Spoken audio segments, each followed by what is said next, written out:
मित्रों आगला लेक्चर में आपणे प्रकरण नंबर 3 धातु अने अधातु जेमां आपणे छेल्ले धातु अने अधातु कई रीते प्रक्रिया करे एना विषे अभ्यास कर्यो तो एमां आपणे जोयुं तो कि भाई धातु होय तो एनी बाह्यतम कक्षामां हमेशा केटला इलेक्ट्रॉन होय 1 2 अथवा 3 इलेक्ट्रॉन होय जेनी बाह्यतम कक्षा में 1 2 के 3 इलेक्ट्रॉन हो इलेक्ट्रॉन गुमावीने क्यों आयन बनावे धन आयन।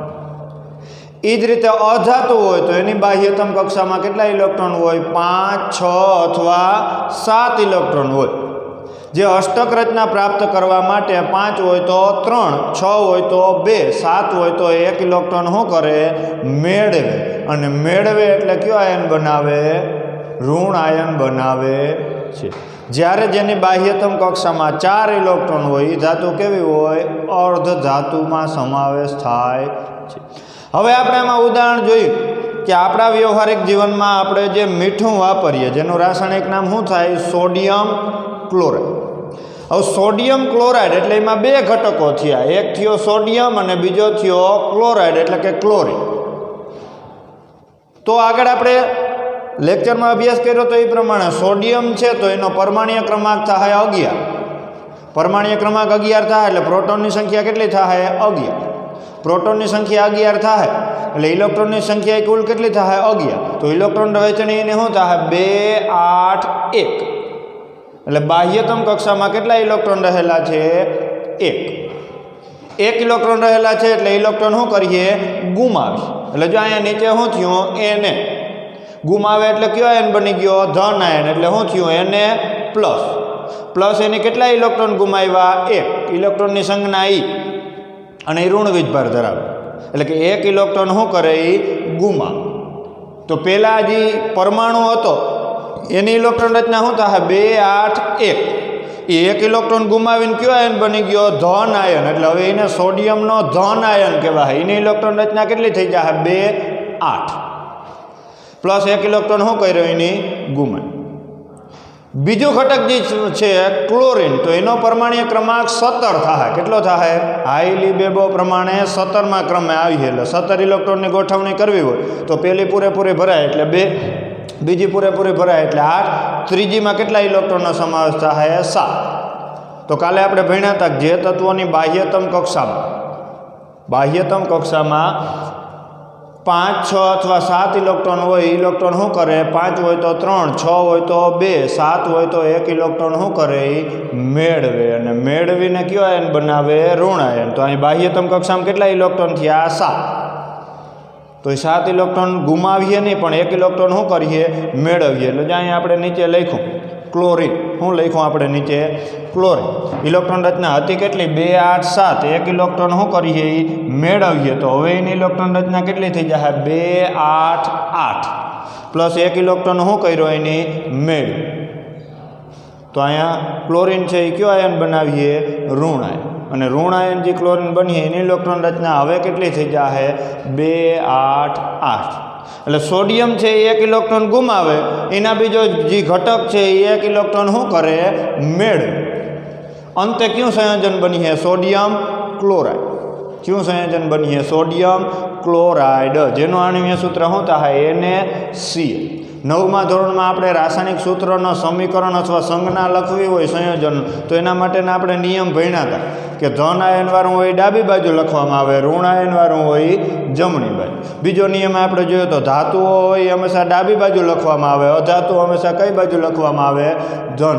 तो अहीं सोडियम एटले के सोडियम क्लोराइड एटले आणवीय सूत्र शुं थाय NaCl जेमां Na एटले सोडियम छे ए धन आयन धरावे ज्यारे क्लोरीन छे ए क्यो आयन बनावे ऋण आयन। हवे तो कि हजी आपणे दाखला तरीके एक उदाहरण जोईए खाली कि आपणे जोईए मेग्नेशियम क्लोराइड क्यो घटक क्यों संयोजन मेग्नेशियम क्लोराइड। तो आमां ए ज रीतना थयुं 2 घटको थया मेग्नेशियम अने क्लोरीन। अब मेग्नेशियम तमे जोहो ने तो एनो परमाणुय क्रमांक 12 थाय शुं थाय 12 એટલે મેગ્નેશિયમની ઇલેક્ટ્રોન રચના શું થાય 2 8 2 એટલે આ જ રીતના થાય. અહીંયા આપણે સોડિયમ લખ્યું ને અહીંયા શું લખ્યું? મેગ્નેશિયમ એટલે Mg. ઇલેક્ટ્રોન રચના એની શું થાય? 2 8 2. કાલે આપણે ભણ્યા હતા આગલા લેક્ચરમાં કે જેની બાહ્યતમ કક્ષામાં 1 2 કે 3 ઇલેક્ટ્રોન હોય એ શું કરે? ગુમાવે. તો મેગ્નેશિયમની બાહ્યતમ કક્ષામાં કેટલા ઇલેક્ટ્રોન થયા? 2. એટલે 2 ઇલેક્ટ્રોન શું કરીએ? ગુમાવીએ. એટલે અહીંયા એને છે એની જગ્યાએ શું આવીએ? મેગ્નેશિયમ. Mg+2 આવશે. અહીં 1 ઇલેક્ટ્રોન ગુમાવતો એટલે 1 દર્શાવવાની જરૂર નથી. એટલે મેગ્નેશિયમ 2+ આવીએ. નીલો ઇલેક્ટ્રોન રચના 2 ગુમાવ્યા એટલે 2 8 પ્લસ કેટલા ઇલેક્ટ્રોન આવીએ? 2. જેમ સોડિયમે 1 ગુમાવ્યો તો એમ મેગ્નેશિયમે કેટલા ગુમાવ્યા? 2. હવે રહી વાત ક્લોરિનનો તો એ સેમ જ રહે. અહીંયા આપણે મેગ્નેશિયમની જગ્યાએ સોડિયમની જગ્યાએ મેગ્નેશિયમ, ક્લોરિનનો તો એ જ રહે. પણ ક્લોરિનનો એક પરમાણુ છે ને એ 1 ઇલેક્ટ્રોન મેળવે. કોઈ પણ રાસાયણિક આયનીય સંયોજન, આ બધા આયનીય સંયોજનો થાય. આયનીય સંયોજન ક્યારે? તો કે કોઈ તત્વ જેટલા ઇલેક્ટ્રોન ગુમાવતું હોય એટલું સામે મેળવવા જોઈએ. અહીંયા તો સોડિયમ 1 ગુમાવે અને ક્લોરિન 1 મેળવે. પણ અહીંયા પ્રશ્ન થાય મેગ્નેશિયમની બાહ્યતમ કક્ષામાં કેટલા ઇલેક્ટ્રોન છે? 2. 2 ઇલેક્ટ્રોન શું કરે? ગુમાવે. તો સામે જે તત્વ હોય 2 ઇલેક્ટ્રોન શું કરતું હોવું જોઈએ?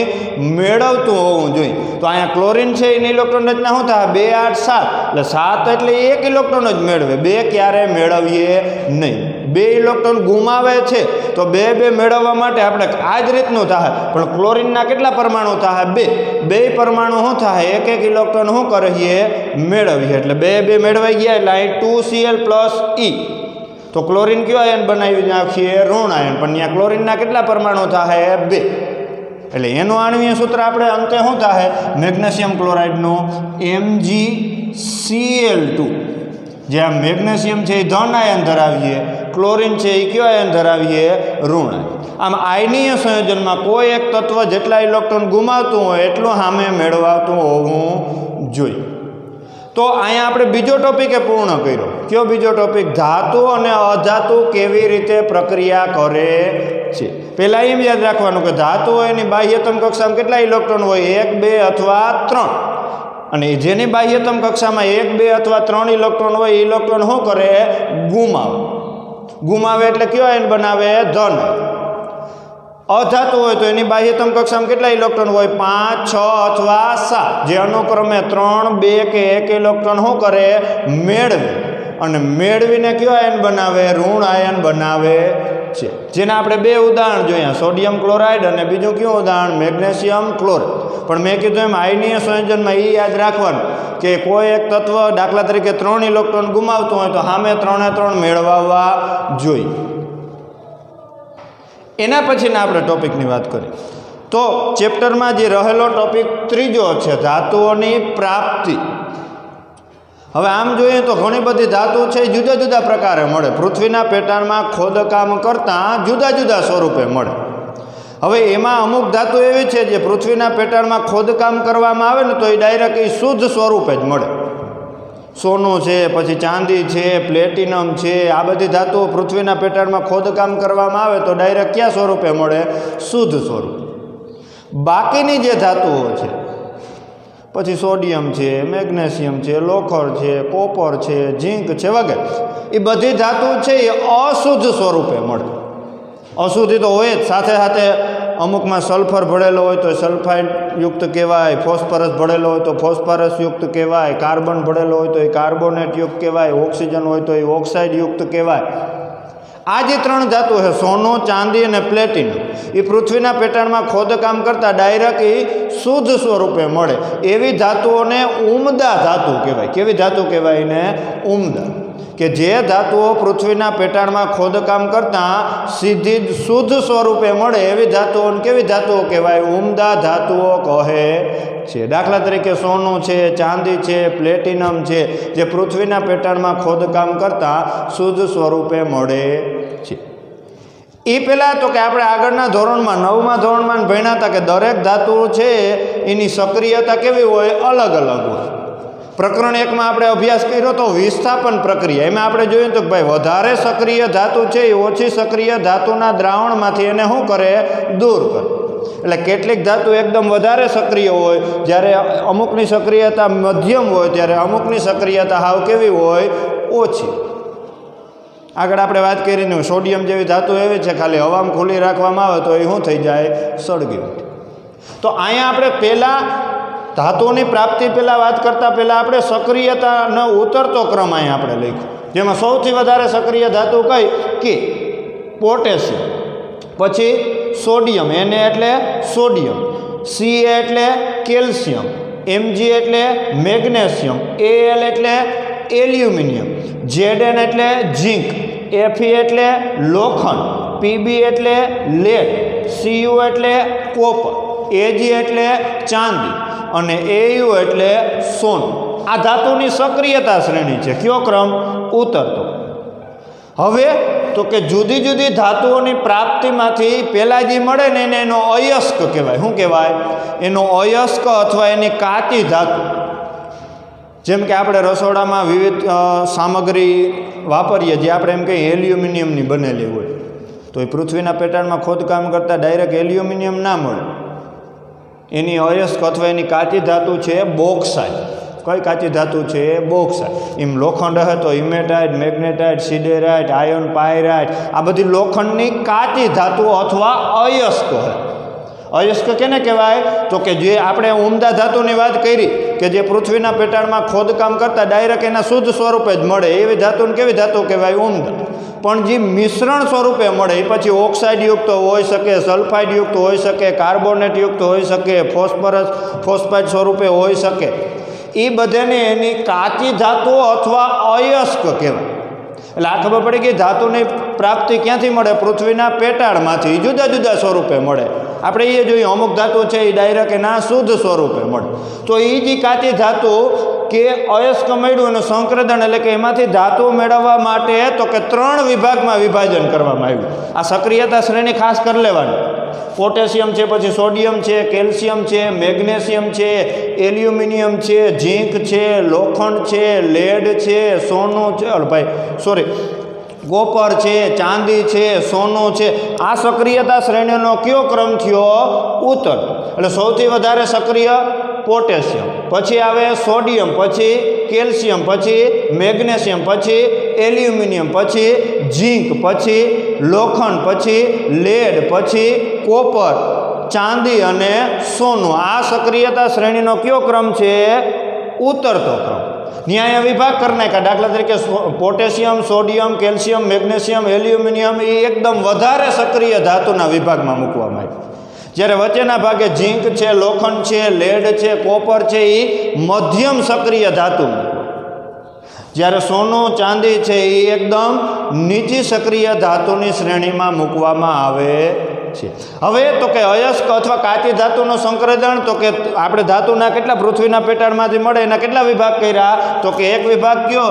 જે એકદમ ઊંચી સક્રિય હોય, બીજો તો કે મધ્યમ સક્રિય હોય, અને ત્રીજો તો કે જેની સક્રિયતા શ્રેણીમાં અથવા સક્રિયતા જેની કેવી હોય? ઓછી હોય. આપણે વિભાગે પાડી નાખ્યા. ઊંચી સક્રિયમાં કોણ કોણ આવે? પોટેશિયમ છે, પછી સોડિયમ છે, કેલ્શિયમ છે, મેગ્નેશિયમ છે, એલ્યુમિનિયમ છે, એ બધી ઊંચી સક્રિયતા. જ્યારે ઝીંક છે, લોખંડ છે, લેડ છે, કોપર છે, જેની સક્રિયતા કેવી છે? મધ્યમ. જ્યારે સોનું, ચાંદી આમ તો જો કે એ શુદ્ધ સ્વરૂપે જ મળે, પણ બીજા રજકણો એમાં રહેલા હોય શકે. તો અહીંયા 3 વિભાગ કરવામાં આવ્યો. અયસ્ક અથવા કાચી ધાતુનું સંક્રદન, તો કે એક કેવો? તો કે જે એકદમ ઊંચી સક્રિયતા, બીજું મધ્યમ સક્રિય, અને ત્રીજું જેની સક્રિયતા શ્રેણીમાં ક્રમ અથવા સક્રિયતા જેની કેવી હોય? ઓછી. હવે તો કે જે એકદમ ઊંચી સક્રિય હોય ને એનું વિદ્યુત વિભાજન કરવામાં આવે. શું કરવામાં આવે? વિદ્યુતના 2 ધ્રુવ, એનોડ અને કેથોડ. જેમાં કેથોડ આપણે વિસ્તૃત અભ્યાસ તો પછી કર્યો. કેથોડ ઉપર શુદ્ધ ધાતુ જમા થાય, એનોડ ઉપર અશુદ્ધિ જમા થાય. એટલે ઊંચી તમારી રીતે અત્યારે યાદ રાખવાનું. વધારે ડીપમાં આવતા લેક્ચરમાં આપણે અભ્યાસ કર્યો. પણ જે ધાતુ એકદમ વધારે સક્રિય હોય એનું શું કરવામાં આવે? વિદ્યુત વિભાજન કરવામાં આવે. એટલે જે તે ધાતુ છે એ કયા સ્વરૂપે મળે? શુદ્ધ સ્વરૂપે મળે છે. બીજી મધ્યમ સક્રિય હોય. આમાં ખાસ ધ્યાન રાખવાનું. જેનો સક્રિય ક્રમ કેવો હોય? મધ્યમ હોય. એવી ધાતુ 2 સ્વરૂપે મુખ્યત્વે હોય. કાર્બન ભળેલો હોય તો એ કાર્બોનેટયુક્ત, સલ્ફર ભળેલો હોય તો એ સલ્ફાઇડયુક્ત. હવે અહીંયા ખાસ ધ્યાન રાખવાનું કે જે કાચી ધાતુઓ કયા સ્વરૂપે હોય, કાર્બોનેટયુક્ત હોય ને એને ઓક્સિજનની ગેરહાજરી, અથવા એ આપણે પછી વિસ્તૃતમાં ચર્ચા કર્યું, પણ અત્યારે આપણે યાદ રાખવાનું કે કાર્બોનેટયુક્ત ધાતુ હોય ને તો એમાં કઈ પ્રક્રિયા કરવામાં આવે? કેલ્સિનેશન. કઈ પ્રક્રિયા? કેલ્સિનેશન. કેલ્સિનેશન કેને કહેવાય એ પછી આપણે વિસ્તૃત જોવું. પહેલાં આપણે અત્યારે ચાર્ટ વિશે અભ્યાસ કરી લઈએ કે કાર્બોનેટયુક્ત ધાતુ હોય તો એના ઉપર કઈ પ્રક્રિયા કરવામાં આવે? કેલ્સિનેશન. જ્યારે સલ્ફાઇડયુક્ત કાચી ધાતુ હોય તો એમાં કઈ પ્રક્રિયા કરવામાં આવે? ભૂંજન. કઈ પ્રક્રિયા? ભૂંજન. પછી આ બે પ્રક્રિયા થાય, કેલ્સિનેશન ને ભૂંજન, એ બે પ્રક્રિયા થાય ને એટલે ધાતુમાંથી મોટાભાગની બધી અશુદ્ધિઓ દૂર થઈ જાય, એક જ વધીએ ઓક્સિજન. એટલે એ ધાતુ જો કેલ્સિનેશન ને ભૂંજન આ બે પ્રક્રિયા થાય ને એટલે ધાતુ કયા સ્વરૂપે મળી? ઓક્સાઇડ સ્વરૂપે. કયા સ્વરૂપે મળી? ઓક્સાઇડ સ્વરૂપે. એટલે મધ્યમ સક્રિયતા શ્રેણીમાં તો કે ધાતુ મુખ્યત્વે કયા બે પ્રકારે હોય? એક કાર્બોનેટયુક્ત અને બીજું સલ્ફાઇડયુક્ત. હવે કાર્બોનેટયુક્ત હોય તો કઈ રાસાયણિક પ્રક્રિયા કરવામાં આવે? કેલ્સિનેશન. સલ્ફાઇડયુક્ત હોય તો કઈ રાસાયણિક પ્રક્રિયા કરવામાં આવે? ભૂંજન. આ કેલ્સિનેશન ને ભૂંજન બે પ્રક્રિયા થતાં મોટાભાગની બધી અશુદ્ધિઓ છે એ દૂર થાય, એક જ રહે કોણ? ઓક્સિજન. એટલે જે તે ધાતુઓ હોય એનો શું મળીએ? ઓક્સાઇડ. હવે 9મા ધોરણમાં આપણે ભણ્યા હતા કે ઓક્સિજનનો ઉમેરો થાય ને તો એને ઓક્સિડેશન પ્રક્રિયા કહેવામાં આવે, અને ઓક્સિજન હોય એ દૂર થાય તો એ પ્રક્રિયાને કઈ પ્રક્રિયા કહેવામાં આવે? રિડક્શન. અહીંયા આપણે કેલ્સિનેશન ને ભૂંજન આ બે પ્રક્રિયા થઈને ધાતુ મળી, કયા સ્વરૂપે મળી? ઓક્સાઇડ સ્વરૂપે. આપણે જોઈએ છીએ ધાતુ, તો એમાંથી ઓક્સિજન દૂર કરવા માટે ઓક્સિજન દૂર કરવું એટલે કઈ પ્રક્રિયા? રિડક્શન. કઈ પ્રક્રિયા? રિડક્શન. આ રિડક્શન પ્રક્રિયા થઈને અંતે એ ધાતુ મળે છે. આમ આપણે બે જોયું, અયસ્ક અથવા કાચી ધાતુના સંક્રમણમાં ઊંચી સક્રિય ધાતુ હોય એનું વિદ્યુત વિભાજન કરવામાં આવે એટલે શુદ્ધ ધાતુ મળે છે. જે મધ્યમ સક્રિય હોય ધાતુ કયા સ્વરૂપે હોય? કાર્બોનેટ અથવા સલ્ફાઇડયુક્ત. એમાં કાર્બોનેટયુક્ત હોય તો કઈ પ્રક્રિયા કરવામાં આવે? કેલ્સિનેશન. સલ્ફાઇડયુક્ત હોય તો કઈ પ્રક્રિયા કરવામાં આવે? ભૂંજન. મેં કીધું એમ કેલ્સિનેશન ને ભૂંજન કેને કહેવાય, એ રાસાયણિક પ્રક્રિયા કઈ રીતે લખવામાં આવે એનો આપણે નેક્સ્ટ લેક્ચરમાં અભ્યાસ કરીશું. પહેલાં અત્યારે મધ્યમ પ્રકારની ધાતુ હોય તો કાર્બોનેટયુક્ત અથવા સલ્ફાઇડયુક્ત હોય, એમાં કાર્બોનેટયુક્ત હોય તો કઈ પ્રક્રિયા કરવામાં આવે? કેલ્સિનેશન. સલ્ફાઇડયુક્ત હોય તો કઈ પ્રક્રિયા કરવામાં આવે? ભૂંજન. બેમાં અંતિમ પરિણામ એક જ મળીએ, અંતે એ ધાતુ છે એ કયા સ્વરૂપમાં ફેરવાઈ જાય? ઓક્સાઇડ સ્વરૂપ. એટલે કે ધાતુનો ઓક્સાઇડ મળીએ. એ ધાતુનો ઓક્સાઇડ દૂર કરવા માટે એટલે કે ઓક્સિજન દૂર કરવા માટે કઈ પ્રક્રિયા કરવામાં આવે? રિડક્સ. એટલે ઓક્સિજન દૂર થઈ જાય તો અંતે એ ધાતુ મળે છે. પછી તો કે જેની સક્રિયતા શ્રેણી નીચી હોય એટલે એમાં આનો સમાવેશ થઈ શકે. સોનું ચાંદી છે એ તો ડાયરેક્ટ શુદ્ધ સ્વરૂપે જ મળે. જેનો સક્રિયતા શ્રેણીમાં ક્રમ કેવો હોય? નીચો હોય એવી ધાતુઓ છે એ કયા સ્વરૂપે હોય? સલ્ફાઇડયુક્ત. તો એ તો આપણે ભણ્યા જ છીએ. સલ્ફાઇડયુક્ત કાચી ધાતુ હોય તો એમાં કઈ પ્રક્રિયા કરવામાં આવે? ભૂંજન. ભૂંજનની પ્રક્રિયા થાય એટલે જે તે ધાતુનો શું મળીએ? ઓક્સાઇડ. એમાંથી ઓક્સિજન દૂર કરવા માટે કઈ પ્રક્રિયા કરવામાં આવે? રિડક્શન. અને અંતે એ ધાતુ મળે છે. આમ પૃથ્વીના પેટાળમાં ધાતુની પ્રાપ્તિ ક્યાંથી થાય? તો કે પૃથ્વીના પેટાળમાંથી. એમાં અમુક ધાતુ સોનું, ચાંદી, પ્લેટિનમ આવી ધાતુ છે એ શુદ્ધ સ્વરૂપે જ મળે. એ ધાતુને કેવી ધાતુ કહેવાય? ઉમદા ધાતુ. બાકી બધી ધાતુઓ છે એ સંયોજિત સ્વરૂપે મળે. કોઈ ઓક્સાઇડ સ્વરૂપે હોય, કોઈ કાર્બોનેટ સ્વરૂપે હોય, કોઈ સલ્ફાઇડયુક્ત હોય, કોઈ કાર્બોનેટયુક્ત હોય, કોઈ ફોસ્ફાઇડયુક્ત, આવી રીતે સંયોજિત સ્વરૂપે મળે. તો એ સંયોજિત સ્વરૂપે મળે એમાંથી જુદા જુદા સંયોજનો અશુદ્ધિઓ એ બધી દૂર કરી અને અંતે આપણે શું મેળવવાનું છે? જે તે ધાતુ. તો એના માટે તો કે મેં કીધું એમ પહેલાં આ તમારે સક્રિયતા શ્રેણી પાકી કરી લેવાની કે પોટેશિયમ છે, સોડિયમ છે, કેલ્શિયમ, મેગ્નેશિયમ, એલ્યુમિનિયમ, ઝીંક, લોખંડ, લેડ, કોપર, ચાંદી, સોનું, આ સક્રિયતા શ્રેણીનો કયો ક્રમ થયો? ઉતરતો. પાછું આપણે રિપીટ કરીએ. એ કાચી ધાતુ અથવા અયસ્કનું સંકેન્દ્રણ કરવું હોય તો કેટલા વિભાગ કર્યા આપણે? 3. પહેલો વિભાગ કયો? તો કે જેની સક્રિયતા શ્રેણી કેવી હોય? ક્રમ ઊંચો હોય. એનું શું કરવામાં આવે? વિદ્યુત વિભાજન કરતાં શુદ્ધ ધાતુ મળે છે. બીજી જે મધ્યમ પ્રકારની કાચી ધાતુના અયસ્ક હોય એ કયા સ્વરૂપે હોય? તો કે બે સ્વરૂપે. કયા બે સ્વરૂપે? એક કાર્બોનેટયુક્ત અને બીજું સલ્ફાઇડયુક્ત. એમાં કાર્બોનેટયુક્ત હોય એમાં કઈ પ્રક્રિયા થાય? તો કે કેલ્સિનેશન. સલ્ફાઇડયુક્ત હોય એમાં કઈ પ્રક્રિયા થાય? તો કે ભૂંજન. આ કેલ્સિનેશન ને ભૂંજન બે પ્રક્રિયા થતાં અંતે છે પરિણામ હરખું જ મળે. જે તે ધાતુ હોય કયા સ્વરૂપમાં ફેરવાઈ જાય? ઓક્સાઇડ. એ ઓક્સિજન દૂર કરવા માટે તો કે કઈ પ્રક્રિયા થાય? રિડક્શન પ્રક્રિયા થતાં ઓક્સિજન દૂર થાય અને જે તે ધાતુ મળે છે. જ્યારે સક્રિયતા શ્રેણીમાં ક્રમ જેનો નીચો હોય એ કયા સ્વરૂપે મળે? સલ્ફાઇડ યુક્ત. તો સલ્ફાઇડ યુક્તને ઓક્સાઇડ યુક્તમાં ફેરવવાની પ્રક્રિયાને કઈ પ્રક્રિયા કહેવાય? ભૂંજન. એ ઓક્સાઇડ યુક્તમાં ફેરવાઈ જાય એટલે કઈ પ્રક્રિયા થાય? રિડક્શન. રિડક્શન પ્રક્રિયા થાય ને અંતે જે તે ધાતુ મળે છે. એટલે આ લેક્ચરમાં આપણે શું ભણ્યા? તો કે ધાતુ અને અધાતુ કેવી રીતે પ્રક્રિયા કરે એના ઉદાહરણ જોયા. આગલા લેક્ચરમાં આપણે જોયું તો કે ભાઈ ધાતુ હોય તો એની બાહ્યતમ કક્ષામાં કેટલા ઇલેક્ટ્રોન હોય? 1, 2 અથવા 3. એ ઇલેક્ટ્રોન શું કરે? ગુમાવીને ધન આયન બનાવે. અધાતુ હોય તો બાહ્યતમ કક્ષામાં 5, 6 અથવા 7 ઇલેક્ટ્રોન હોય. 3, 2 અથવા 1 ઇલેક્ટ્રોન મેળવી અને ઋણ આયન બનાવે. એમાં આપણે આજે 2 ઉદાહરણ જોયા, સોડિયમ ક્લોરાઇડ અને મેગ્નેશિયમ ક્લોરાઇડ. બીજો ટોપિકની આપણે જેની આજે શરૂઆત કરી, ધાતુઓની પ્રાપ્તિ. એટલે આ પહેલી બાબત તો આ ચાર્ટ ખાસ યાદ રાખવાનો. સૌ પ્રથમ તમારે આ સક્રિયતા શ્રેણી પાકી કરી લેવાની કે પોટેશિયમ, પછી સોડિયમ, કેલ્શિયમ, મેગ્નેશિયમ, એલ્યુમિનિયમ, ઝીંક, લોખંડ, લેડ, કોપર, ચાંદી, સોનું. આ સક્રિયતા શ્રેણીનો કયો ક્રમ છે? ઉતરતો.